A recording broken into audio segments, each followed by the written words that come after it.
রাশেদ সাহেব বলেছেন জাটপার আমাদের অত্যন্ত কাছে এবং রাজপথের আমাদের একসাথে সহযোদ্ধা জাটপার রাশেদ প্রধান সাহেব বলেছেন 90টা সংস্কার দিলে আসলে হবে না। এই কথাটাও সত্যি।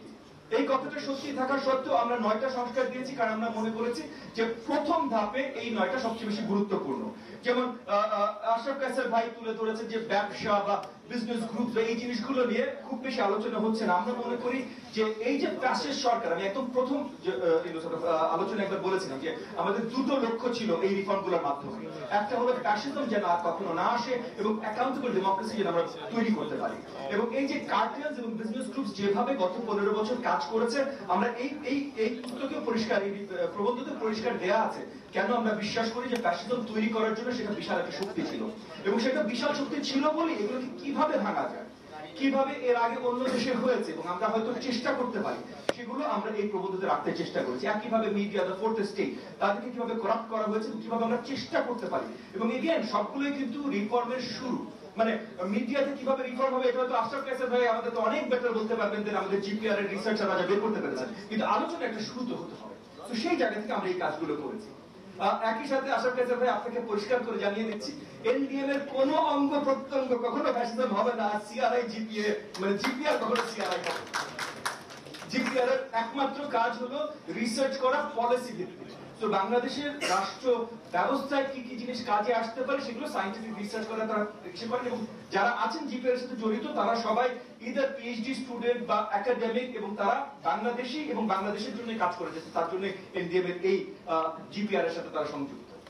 একই সাথে আমাদের আরেক রাজপথের সহযোদ্ধা রাশেদ খান, নট মেনন, রাশেদ খান সাহেব কয়েকটা কথা তুলেছে। আমরা আসলে ওনার সাথে একই সাথে বিশ্বাসী যে বাংলাদেশ আওয়ামী লীগ সামনের নির্বাচনে যেন আসতে না পারে এইটা ইনশিওর করা। এটা আমরা পলিটিক্যাল স্টেটমেন্ট বলছি, লিগালি এটা আইন প্রণয়নকারী বা আইন মানে কোর্ট, জুডিশিয়ারি তাদের দায়িত্ব এবং সেটা বাংলাদেশের কারেন্ট আইনে যেটা বলবৎ সেটার মধ্যেই করতে হবে, এর বাইরে যে না।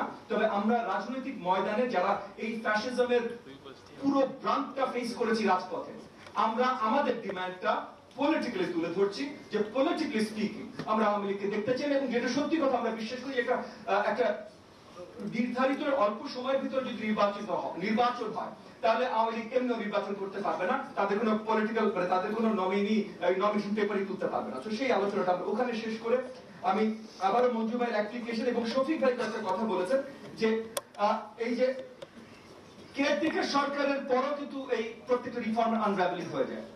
সেখানে আসলে এই যে কালচারটা অত্যন্ত গুরুত্বপূর্ণ, সংস্কৃতিটা অত্যন্ত গুরুত্বপূর্ণ।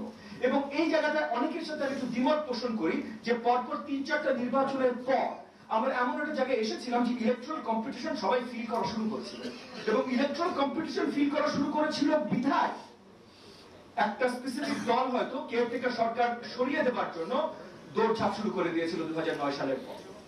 তো ওইটা যদি তারা শুধু সরাতে না পারতো, ওইখানে যদি আমাদের কিছু ইনস্টিটিউশনাল স্ট্রাকচার আরো শক্ত থাকতো, ওখানে যদি আমাদের পলিটিক্যাল ভয়েসেস গুলো আমরা হয়তো আরো শক্তভাবে রেজ করতে পারতাম, পারিনি, অনেক কিছু হয়েছে সেগুলো নিয়ে আর এখন আলোচনা না, বাট তাহলে হয়তো ইলেকট্রাল কম্পিটিশনটা যদি আমরা ধরে রাখতে পারতাম তাহলে গত 15 বছর এই ঘটনাগুলো ঘটতো না।